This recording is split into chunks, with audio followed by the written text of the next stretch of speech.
생각을 합니다. 우리가 예수님을 나의 구주로 살아계신 하나님의 아들로 믿고 영접하고 세례받아서 성령이 우리 마음에 와서 정죄하고 있다고 하는 것을 잘 알고 있습니다. 그래서 우리는 늘 말할 때 God with us, 하나님께서 우리와 함께 하신다라고 하는 것을 늘 고백하면서 살아가고 있다라고 하는 것입니다. 우리 믿는 그리스도인들은 대단히 자주 나는 예수 믿어서 하나님이 나와 함께 계셔라고 하는 말도 하고 생각도 합니다마는 대단히 자주 하나님께서 우리와 함께 하심을 잊고 지내는 경우가 너무나 많다고 하는 것을 부인하지 않을 성도가 없습니다. 그리고 어떤 그리스도인들은 자기가 기쁠 때만, 기분이 괜찮고 기분이 좋을 때만 하나님께서 나와 함께 하신다라고 생각하는 사람들이 참으로 많이 있습니다. 그럼에도 불구하고 하나님은 우리가 살아가고 있는 과거나 현재나 미래, 역사를 주관하는 분이시라고 말씀을 드릴 수가 있습니다. 그렇기 때문에 모든 인간들, 모든 인생을 눈동자같이 살피시며 그 가운데 계신다고 하는 것 말씀을 통해서 저희들에게 누누이 교훈해 주시고 계십니다. 그래서 임마누엘의 하나님, 우리와 함께 하시는 하나님이라고 우리가 부르고 있습니다. 그래서 임마누엘의 하나님으로 우리 성도들과 늘 함께 계셨던 예수님은 인간의 고통과 슬픔뿐만이 아니라 즐거움과 기쁨, 소망에도 함께 하신다는 사실을 우리 모두는 인식해야 되는 줄 믿으시기 바랍니다. 그래서 예수 그리스도께서는 우리 인간들에게 하나님께서 처음부터 마지막까지 살아 계실 뿐만 아니라 우리 인간들의 생사화복을 주관하시고 계심을 친히 증거해 주시고 계시다라고 하는 것을 우리는 잘 알고 있는 것입니다.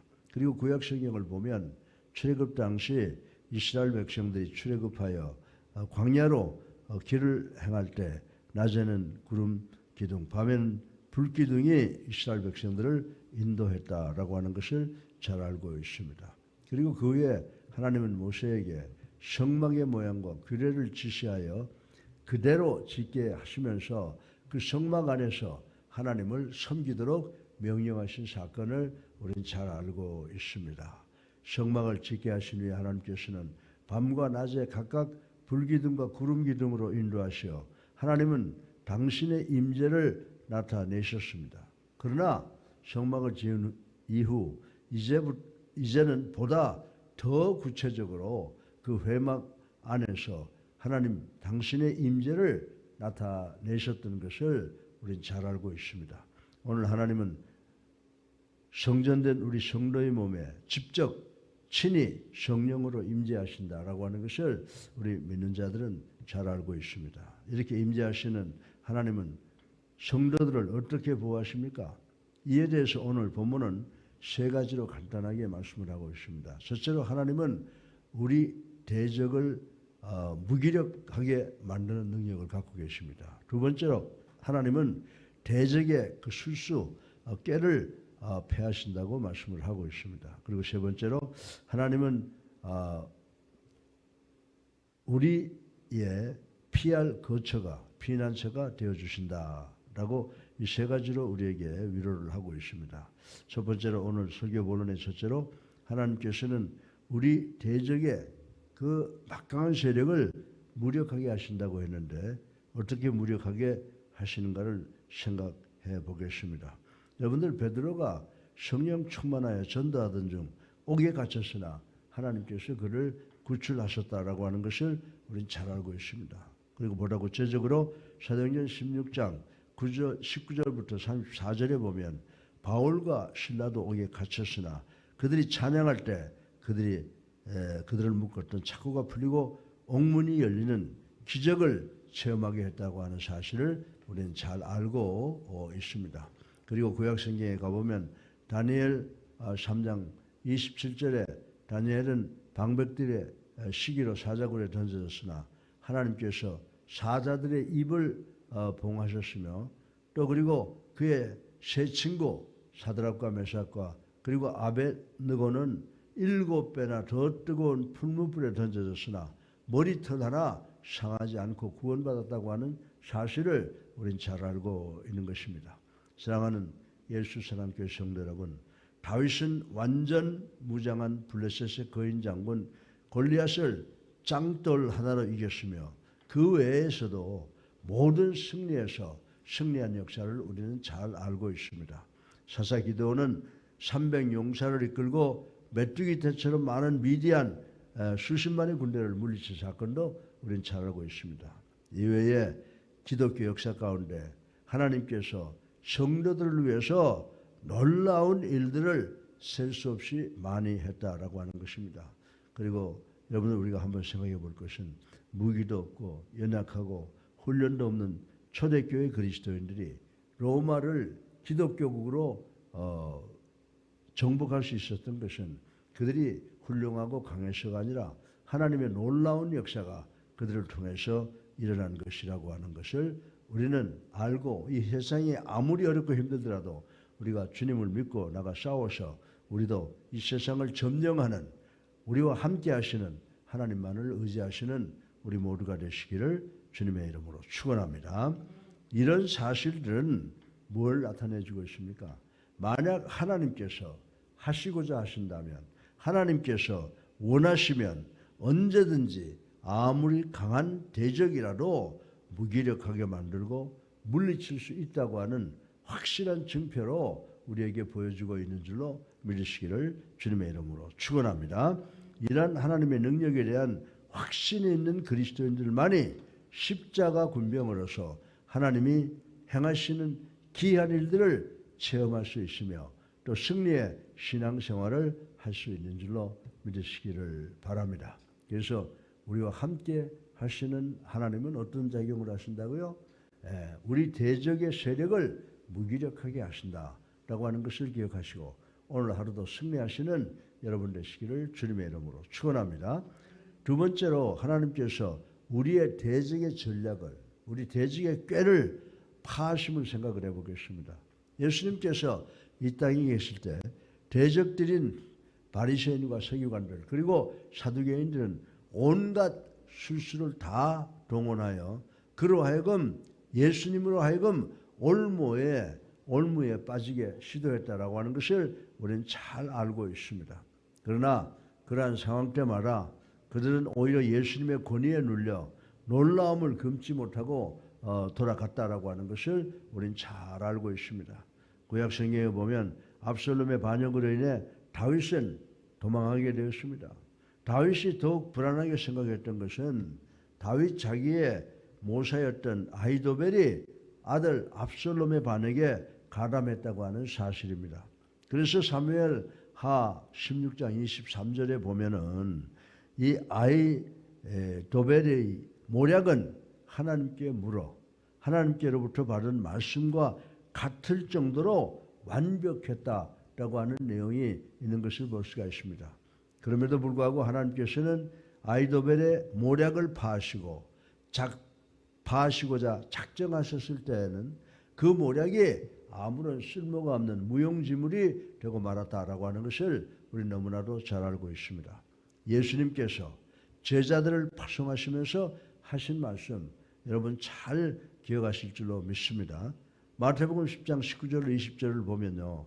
너희를 넘겨줄 때에 어떻게 또는 무엇을 말할까 염려하지 마라. 그때에 무슨 말할 것을 주시리니 말하는 이는 너희가 아니라 너희 속에서 말씀하시는 자 곧 너희 아버지의 성령이시니라. 아멘. 이 말씀을 반드시 기억하시기 바랍니다. 이 말씀은요. 대적들의 그 공격과 올무를 하나님께서 친히 해결해 주시겠다는 약속인 줄로 믿으시기 바랍니다. 얼마나 감사해요. 이 어렵고 힘든 세상 속에서 연약하게 이루 말할 수 없는 우리를 대신해서 하나님께서 우리에게 닥쳐오는 우리를 공격해오는 모든 문제와 난관과 환난을 직접 해결해 주시겠다고 약속하신 것을 믿는 우리가 되기를 주님의 이름으로 축원합니다. 자, God with us. 하나님께서 우리와 하면 어떤 현상이 우리에게 일어난다고요? 하나님은 우리의 대적을 무기력하게 만든다. 두 번째로 하나님은 우리 대적의 그 꾀를 전략을 파하신다라고 하는 말씀을 오늘 본문을 통해서 우리에게 주시고 있습니다. 그러면 셋째로 마지막으로 하나님께서는 우리의 거룩한 피할 곳, 곧 우리의 산성이 피난처가 되심을 생각을 해 보겠습니다. 여러분 시편 18편 2절을 보게 되면 다윗은 이렇게 노래했습니다. 하나님만이 자신의 완벽한 피난처이심을 굳게 믿고 노래했던 사람이라고 하는 것을 생각을 해보겠습니다. 다윗에게 있어서 하나님은 가장 강하고 견고한 성이나 요새보다 더 완벽한 피난처였다라고 성경은 우리들에게 가르쳐 주고 있습니다. 마지막 심판날에 세상 사람들은 피할 곳을 찾을 수가 없으나 우리 예수를 나의 구주로 살아계신 하나님의 아들로 믿고 성도된 우리들은 하나님께서 친히 우리의 보호자가 되어 주신다는 것을 믿는 우리가 되어야 될 줄로 믿습니다. 그럼에도 불구하고 요즘 성도들 중에는 재물이나 명예, 권력 등을 자신의 피난처로 삼고자 하는 성도들이 얼마나 많이 있는지를 모릅니다. 그래서 여러분들 여호수아 6장에 보면요, 여리고성이 등장을 하죠. 여리고성은 그 당시는 난공불락의 성으로 알려졌습니다. 그러나 하나님께서 칼 한 번, 활 한 번 쏘지 않고 그 성 주위를 돌고 함성을 지르고 경가리를 치는 것을 통해서 정말 전쟁 한 번 하지 않고 쉽게 무너뜨린 역사를 우리는 잘 알고 있습니다. 사랑하는 성도 여러분, 이 역사적 교훈을 잊고서 세상적인 것을 자신의 피난처로 삼고자 한다면 결국은 그것들과 함께 멸망을 당하게 된다는 사실을 분명하게 기억하는 우리 모두가 되시기를 바랍니다. 성도가 고난에 처하거나 환난을 당할 때 피할 곳은 오직 하나님 한 분뿐임을 명심하시기를 주님의 이름으로 축원합니다. 우리 믿는 자가 고난에 처하거나 환난을 당했을 때 피할 곳은, 피할 산성은 오직 하나님 한 분뿐이심을 명심해야 한다는 것입니다. 예수 사랑교회 성도 여러분, 우리는 세상의 여러 일들과 유혹에 속아 우리와 함께 계시며 우리의 모든 삶을 살피시는 하나님을 잊고 지낼 때가 너무나 많다는 것을 말씀드리지 아니할 수가 없습니다. 사랑하는 성도 여러분, 우리의 삶의 주인이 되셔야 할 주님을 제쳐두고 우리 자신이 주인 노릇을 했다는 사실을 우리의 이러한 삶이 잘 증명해 주고 있다고 저는 말씀을 드리고 싶은 것입니다. 오늘부터라도, 이 시간 이제부터라도 우리가 만나는 대적들과 문제들을 다 하나님께 넘겨주시기를 주님의 이름으로 축원합니다. 그리고 하나님께서 모든 문제를 처리해 주심을 믿기만 하면 된다는 것을 이 시간 확실히 기억하는 우리 모두가 되기를 바랍니다. 이렇게 될 때 우리는 수고하고 무거운 짐을 다 벗어버리고 하나님이 주시는 안식을 누릴 수 있게 되는 줄로 믿으시기를 주님의 이름으로 축원합니다. 오늘 본문을 통해서 뭘 말씀드렸어요? 우리와 함께 하시는 하나님을 말씀드렸는데, 하나님은 세 가지로 역사하신다는 것을 우리는 알아야 된다라고 하는 것입니다. 첫째로 하나님께서는 우리의 대적을 무기력하게 만드신다. 두 번째로 하나님은 우리 대적의 전략과 꾀를 무산시키신다. 그리고 세 번째, 하나님은 우리의 산성이 되신다. 우리의 피할 곳이 되어주신다라고 하는 이 세 가지를 기억하시고 주님 옷자락 잡고 오늘 하루도 승리하는 우리 모두가 되시기를 주님의 이름으로 기도드립니다.